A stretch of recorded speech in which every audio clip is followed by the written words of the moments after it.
వార్తలకు స్వాగతం. ముందుగా హెడ్లైన్స్ చూసేద్దామా మరి. ఒడిసిన డ్రగ్స్ సినిమా ఫస్ట్ పార్ట్ ఎప్పుడేస్తారో మరి శుభంకర్. ఎర్రజెండ పాటకు నారన్న డాన్సు చూసినోళ్ళంతా కామ్రేడ్ కి ఫ్యాన్స్.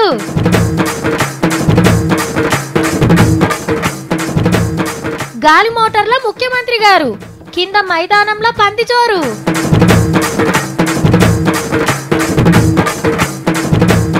ఇక సబ్సిడీ లేని గ్యాస్ మంట కట్టెల పొయ్యి మీద చేసుకోండి వంట.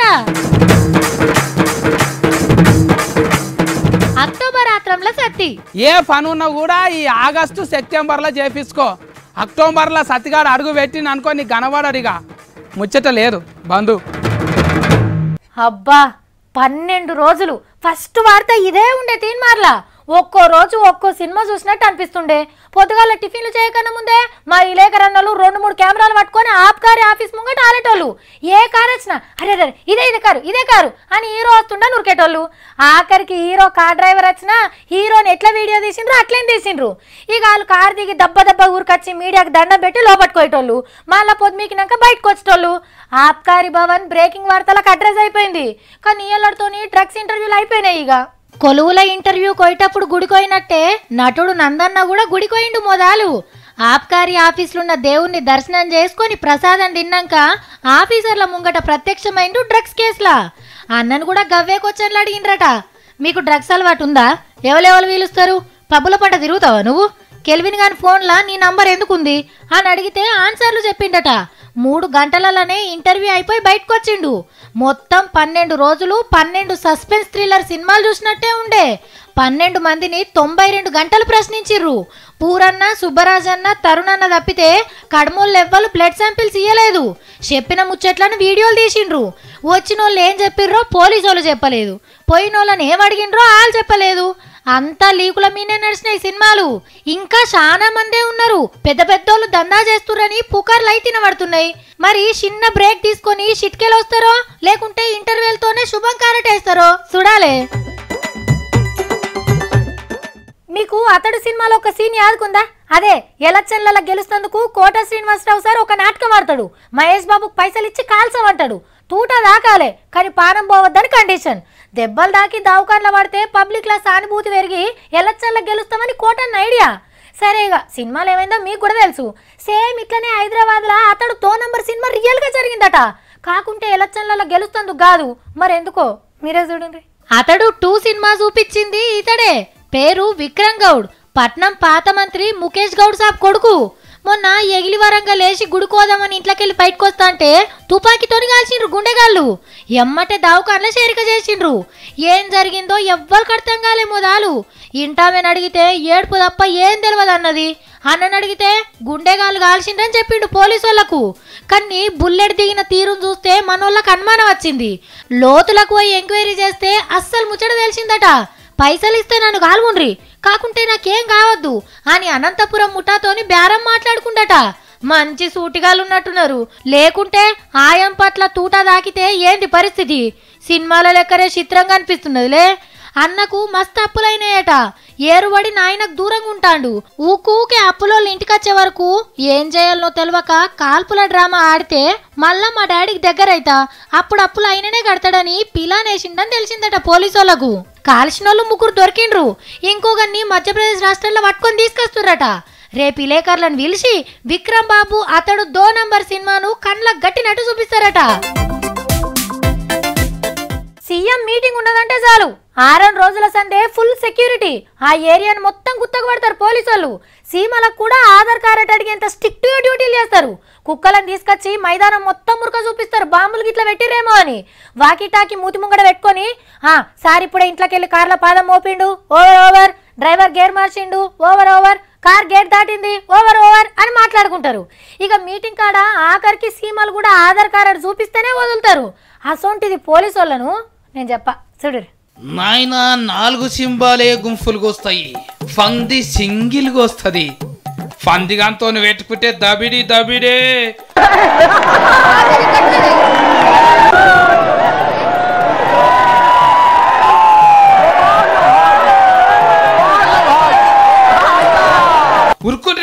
ముఖ్యమంత్రి పందిగాడు 4వ సింహాలకు స్విచ్ పోయిస్తున్నాడు.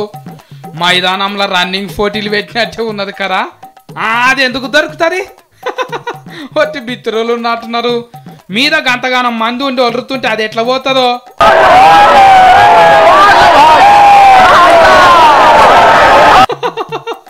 మీద గాలి మోటార్లా తిరుగుతున్నది ఎవరు అనుకుంటున్నారు? CM sir. మధ్యప్రదేశ్ రాష్ట్రంలో సాత్నానే ఊర్రా ఈ జాగల్నే దిగాలనంట గాలి మోటారు. కానీ ముఖ్యమంత్రి శివరాజ్ సార్ కంటే ముందే మైదానంలో ఆలేండు పందిరాజు. గాలినేమో సీఎం చెక్కాలు కొడుతుంటే కిందనేమో పందిగాడు చెక్కాలు కొడుతుండు. పాపం దొంగలను పట్టుకునేటందుకు కూడా గింతగానం మురుకోకుండా వచ్చిళ్ళు. పందిదానా నీకు పుణ్యం ఉంటదే, అటు పోయే మేము దమ్ముకున్నాము. మా సార్ గాలి మోటార్ డీజిల్ అయిపోయేటట్టున్నది. నువ్వు దేవుని లెక్క అంటాన్ని బతిమిలాడితే గప్పుడు దయ చూపెట్టింది. ముఖ్యమంత్రి సారు భూమి మీద ఫారం మోపిండిగా. ముఖ్యమంత్రులను కూడా 30 చెక్కాలు కొట్టించే దమ్ము పందులకే ఉంది కదా.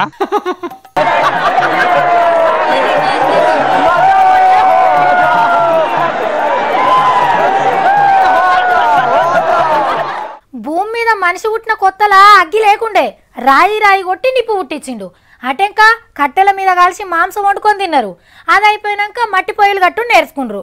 అప్పుడే కట్టె పొట్టితోని పొయ్యిలు ముట్టించుడు కూడా నేర్చుకున్నారు. పీడికెలు కొట్టి పొయ్యిలు ముట్టించిర్రు. వెనక సిరి గ్యాస్ నూనెతో నడిచే స్టవ్లు వచ్చినాయి. ఇవి అయినాక గ్యాస్ మొద్దులు తయారు చేసిండ్రు. ఇక అటెంక కరెంటు పొయ్యిలను వాడుతున్నాం. కుక్కర్లు బొక్కర్లు వండుకొని తినేందుకే గిన్ని ఇకమతులు నేర్చినాం. ఎక్కువ మంది గ్యాస్ బుడ్లతో వండుతారు కాబట్టి మీరు చూసేది కూడా దానికి సంబంధించిందే. ఇంటింటికి మట్టిపోయే అనే శాస్త్రాన్ని ఓగొట్టద్దని ఫిక్స్ అయినట్టున్నారు సెంటర్ వాళ్ళు.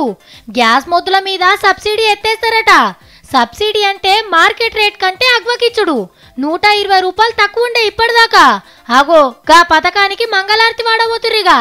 ఒక్క పారే గుంజకుంటా నెలకో 4 రూపాయలు పెంచుతారట. మళ్ళేడాది వరకు సబ్సిడీ గ్యాస్ మంట మీద వంటాడకుండా చేస్తారట. అంటే ఉన్నోళ్ళు లేనోళ్ళు అందరు ఒకటే రేటు పెట్టి కొనుక్కోవాలి. కానీ మొన్నటిదాకా గివిటప్ అని ఒక పథకం పెట్టిర్రు.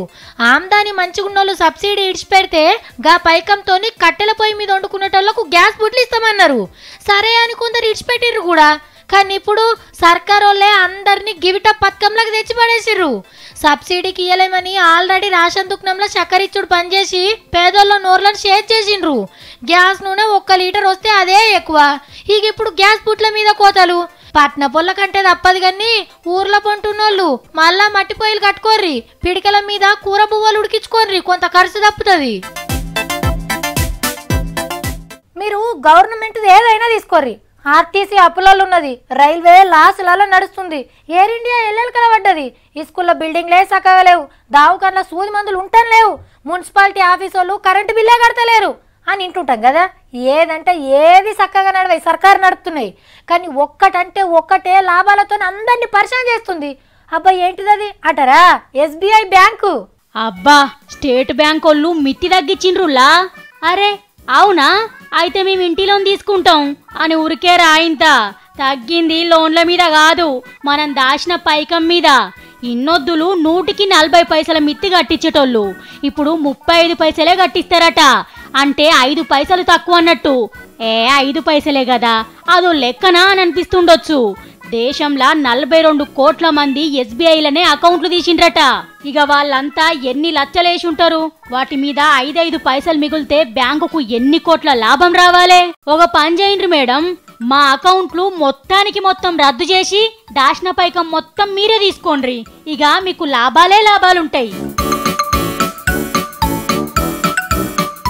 దినం అందరికీ శరణార్థులు చెప్పుకుంటా ఏదో కొత్త ఆర్తలతో మేము గట్టుకొచ్చే సత్తిగాడు ఇవాళ ఒక హెచ్చరికతో వచ్చిండు. మేకప్ లేకుండా ఆర్తలు చెప్పనీకి రాని సాఫిత్రక్కకు భారీ హెచ్చరిక తెలియజేసుకుంటున్నా. ఇక సత్తిగాడు మీ ముంగట కొన్నే దినాలు ఉంటాడు, గమని నింపుకోండి. ఏమైంది సత్తి? అక్క నిడిచిపెట్టి ఏడుకోతున్నావురా? ఓవర్ యాస్కాన్లు చేసి రాంగ్ ఇన్ఫ్రాస్ట్రక్చర్ ఇయ్యకు. నువ్వు ఏరేలాగా అర్థం చేసుకుంటారు. ఇప్పుడేలా కొడతావా? ఏంది ఇంకా 2 నెలల దాకా ఉంటా నేను. నేనెందుకు ఎలా కొడతారా? అయినా 2 నెలల ఉండుడేంద్రా? ఈ ఊడికి ఎవరు చేస్తాడు అనుకుంటున్నావు నువ్వు? ఏ పని ఉన్నా కూడా ఈ ఆగస్టు సెప్టెంబర్లో చేపించుకో. అక్టోబర్లో సత్తిగాడు అడుగు పెట్టిన అనుకో నీ గనబడడిగా. ముచ్చట లేదు బంధు. ఏడుకోతావురా నాకు తెలియకుంటా నువ్వు? యాడికి పోతానో, ఏడ తింటానో, ఏడ తిరుగుతానో, ఫర్ఫుల మీద వంతనా, బండల మీద వంతనా నాకైతే ఏం తెలియదు. ఇదేంద్రో తెగిడిసిన పతంగి లెక్క ఎటు పోతావో తెలియదు అంటావు. ఏ తువ్వెంబడి పోతావు మరి? ఆ తొవ్వంటి ముండ్లుండొచ్చు, ఆ సడకు సాఫ్ గుండగా పోవచ్చు, కచ్చలాల బాట కావచ్చు, కానీ పోవడం మాత్రం పక్క. ఏం మాట్లాడుతున్నావో, ఏడుకోతున్నావో? నరసింహులు కాక పిలుస్తున్నారా? ఆడికే పోతున్నావా? నేను సింహం అంటే నరసింహం అంటావు, ఆయన ఎవరు? రే ఆయన మీ అయ్యరా? నరసింహులు ఏం సంపాదించిండు అంటాను, ఊకే పైసలే అడుగుతుంటాడు. రైతు బాగుపడట్లేదు, తిఫల వాడోడు సుఖపడట్లేదు. ఊరు కాదంటావు, మరి ఏడుంటావు? నిన్నెవరు రాణిస్తారు? నువ్వు తినే బువ్వ ఎవరు పెడతారు నీకు అంతగానం? నేనేమన్నా బిర్యానీ పువ్వు అడుగుతున్నానా? ఇల్లు తిరిగి కారం మెతుకులు అడుగుతా, అవి కూడా పెట్టరా? సత్తిగాడు వచ్చిందంటే ఏంది కారం పువ్వ తింటావా? ఇంట్లో ఎల్లిగడ్డ కారం నూరితేనే గిన్నె మొత్తం నూకేస్తావు, నువ్వు కారంతో తింటావా? ఈ సత్తిగాడు కారం పువ్వ తింటేనే జనసేనలు ఉంటాడు, జనసేన జనంలో ఉంటది. జై హింద్, జై హింద్, జై హింద్. ఇంతసేపు ఉరుకులాడింది జనసేన పార్టీలో చేరి గానిక, మరి తీర్మానార్థాలు ఎవరు చెప్పాలరా? అక్టోబర్ లోనే కళ్యాణం సార్ అన్ని ఇడిచిపెట్టి పూరగా రాజకీయంలోకే వస్తున్నాడు. తీన్మారి ఇడిచిపెట్టి సత్తిగాడు పోకపోతే ఎట్లా జనసేనలకు? అరే పవనాల్ సార్ కంటే సినిమాలు ఉన్నాయి, రాజకీయం ఉంది, నీకేముంది? నీకేమొస్తుందని పోతావు, నిన్నెందుకు రాణిస్తారు? ఆ సార్ ఫరీస్కే పెట్టలేరా? ఫరీస్కే రాసిన గోల్డెన్ మెలోడీ కూడా వచ్చింది. ఫెయిల్ అయిన వాళ్ళు ఇంటికి, పాస్ అయిన వాళ్ళు జనసేనలకు జీతం కూడా ఇస్తాడు. అరే మెలోడీ కాదురా, మెడల్. అయినా జనసేన పార్టీల షేరికైతే జీతం ఎందుకు ఇస్తారా? రాజకీయాల గవర్న ఉండయి. రాజకీయ పొల దాంట్లో ఎవరైనా పరిష్కలు పెట్టిండ్రా? కానీ సార్ పెట్టిండు, పాస్ అయిన వాళ్ళకి జీతం కూడా ఇస్తాడు. అది కాదురా సత్తి, తీన్మార్ ప్రేక్షకుల్ని నన్ను ఇడిచిపెట్టి నీకు ఎట్లా బుద్ధి అవుతుందిరా? జనసేన రాజకీయ సిద్ధాంతి కోసము కళ్యాణం సారు సొంతాన్నకే దూరం ఉన్నాడు, నేను అక్కకు దూరం ఉండజాలనా? ఉంటా. అప్పుడు కూడా గట్లనే అని సినిమాలు చేసిండు, కానీ మొత్తం సినిమాలు ఇడిచిపెడుతున్నా చెప్పలేదు కదరా? చేతిలో 2 సినిమాలు ఉన్నాయి ఇంకా. అల్లిల లేక కాదు సారు, ఏ సినిమాలు వచ్చిన పైసలు ఆ సినిమాకే ఖర్చు పెడతాడు, చేతిలో రూపాయి పావులా కూడా ఉంచుకోడు. పవన్ కళ్యాణ్ సార్ ఏమో పైసలు సంపాదించుకోలేదు, సినిమాలను కూడా ఇడిచిపెడతా అంటున్నాడు. ఇక నీకు ఎట్లా జీతం ఇస్తారా? నువ్వు ఎట్లా బతుకుతావు? ఎట్లయినా ఏదో ఒక అడవి ఉంటదక్క. ఇక అక్టోబర్లోకి వెళ్ళి సత్తిగారు రాజకీయంలకు దిగుడే, నిన్ను ప్రశ్నించుడే ఒకడనే. ఇక ప్రశ్నిస్తే ఎట్లా బతుకుతావురా? ఆయన నన్నేం ప్రశ్నిస్తావు? నా దగ్గర ఏముందని నువ్వు అడగనీకి? ఇప్పుడు నువ్వు వార్తలు చెప్తున్నావు కదా, అన్ని నిజంగా వార్తలే చెప్తున్నావా? చక్కదనం మంచుకున్నది పో, నన్ను కాదురా, నువ్వు ప్రశ్నించేటోళ్ళని ప్రశ్నించాలి. ఆంధ్రాలో ఏం జరుగుతున్నారో తెలంగాణలోకి వెళ్ళే చూస్తా, ప్రశ్నిస్తా. తెలంగాణలో ఉండి ఆంధ్రాలో ఏం జరుగుతుందో తెలుసుకొని ఏం చేస్తావురా? ఏం అక్కడికి వస్తుంది నీకు అది? తెలంగాణలో కూడా పార్టీ ఉంటదంట, నేను కార్యకర్తను, ప్రశ్నిస్తా నేను. సతిగా నువ్వు ఓ ముచ్చట యాదమర్చినవురా, పవన్ సార్ ముచ్చట చెప్తే ఫ్యాన్స్ నిన్ను తిట్ట కూడా తిడతారు. నువ్వు ఉండక కళ్యాణం సార్ ఫ్యాన్స్లు మీకు ఒక మనగి చేసుకుంటున్నా చూడు, సారు పూరగా రాజకీయాల్లోకి వస్తుందంట అని ఇట్లా చెప్పిన గంతే. ఎవరన్నా మనస్తాపితం చెందితే క్షమించుకోండి, నేనైతే జనసేన కార్యకర్తనే, ఈమె కాదు. యూట్యూబ్లో మస్తు జాగుంటుంది, ఎంతనన్నా తిట్టుకోండి, నాకైతే తెలియదు. అయ్యా నీ బోడిగుండు మొక్కబడి ఎక్కడికించో, పవన్ కళ్యాణ్ సార్ ఫ్యాన్స్ నాకేం సంబంధం లేదు. ఈ ఆర్త తెచ్చింది ఆనే తిట్టుకోరు మీరు. పాటలంటే ఎర్రజెండా పాటలే. ఊరు మనదిరా అని వాడుతా అంటే ఊరోళ్ళంతా ఉర్రికొచ్చినటోళ్ళు. ఎర్రజెండా పాటలు వింటూ అంటే కళ్ళన్నీ ఎర్రగా అయ్యేటి, తుపాకీ పట్టుకొని ఉరకాలే అనిపిస్తాయి. డప్పు కొట్టుకుంటా పాటకు తగ్గట్టు ఆడుతా అంటే డ్యాన్స్ రానోళ్ళు కూడా కాళ్ళు ఆడించేటోళ్ళు. మనకే ఇట్లా అనిపిస్తే ఇక ఎర్రజెండాను గుండెల నిండా నింపుకున్న కామ్రేడ్ నారాయణన్నకు ఇంకెట్లుండాలే?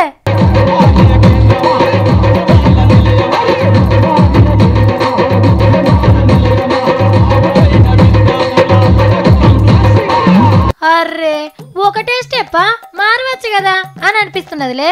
కామ్రేడ్ బాగానే డాన్స్ చేసు కానీ మొన్న కాలుకు దెబ్బ తాకే వరకు స్టెప్పులు ఎక్కువ వేస్తలేనట్టున్నాడు.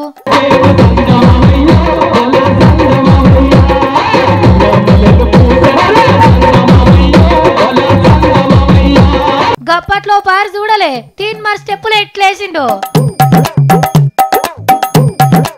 పాత చీరలు కొంటాం, పాత బట్టలు కొంటాం, రండమ్మా రండి, బండి మీ ఇంటి ముంగడికే వచ్చింది అని ఆవాజ్ ఇచ్చిండు పొద్దుగల్లా. ఇక నాయో 4 చీరలు మా సత్తగాని 2 అంగిలు పట్టుకొని పోయినా.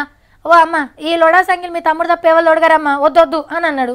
సరేనా, ఇక మన చీరలకు ఏమిస్తామని అడిగితే షాయి మరగబెట్టే చిన్న గిన్నె ఇస్తా అన్నాడు. ఏంది 4 చీరలకు గింత చిన్న గిన్నె ఇస్తుందా అని అడిగితే ఓ అమ్మో నీకు తెలియదా జిఎస్టీ పన్నులు పడుతున్నాయి, ఇంతకంటే ఎక్కువ రావమ్మా నీ ఇష్టం అని చెప్పేసిండు. అడిగినంత ఇస్తున్నాం, తెచ్చుకుంటున్నాం, తింటున్నాం, అంతేగాని కొత్త పనుల మీద ఇంకా క్లారిటీ అయితే రాలే. నెల రోజులాయే జిఎస్టీ పనులు అమల్లోకి వచ్చి ఏం పెరిగింది ఏం తగ్గింది అనేది ఏం సమజైతలేదు. లెక్కకైతే పలానా వస్తువు మీద పన్ను ఇంత ఉండే, కొత్త పన్ను ఇంత అని బోర్డు రాసి పెట్టాలి. దాన్ని బట్టి పెరిగిందా తగ్గిందా అనేది తెలుస్తుంది.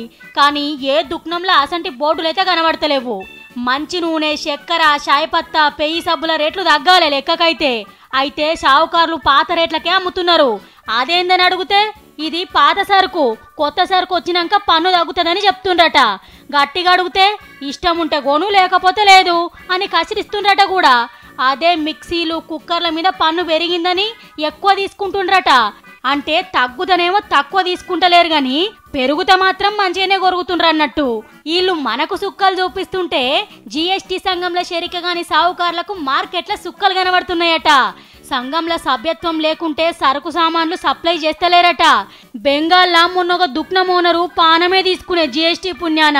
పన్నులు తగ్గుతాయని పండుగ చేసుకున్నాం గాని దుఃఖం లేనోడు బర్రెను కొనుక్కున్నట్టు అయింది పోయే వారం.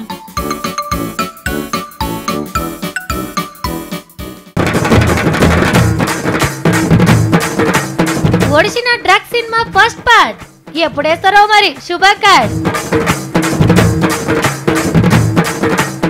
ఎర్రజెండ పాటకు నారాయణ డాన్సు, చూసినోళ్ళంతా కామ్రేడ్ కి ఫ్యాన్స్.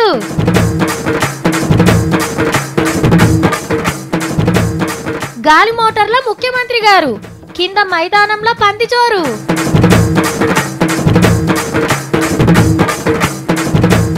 ఇక సబ్సిడీ లేని గ్యాస్ మంట, కట్టెల పొయ్యి మీద చేసుకొని వంట. అక్టోబర్ ఆత్రంలో సత్తి ఏ పనున్నా కూడా ఈ ఆగస్టు సెప్టెంబర్లో చేపించుకో. అక్టోబర్లో సత్తిగాడు అడుగు పెట్టింది అనుకో నీకు కనబడరిగా ముచ్చట లేదు బంధు. ఇవి మన ముచ్చట్లు. నేను ఇంకెన్ని ముచ్చట్లతో మళ్ళా కలుస్తా. ఉంటా మరి, టాటా.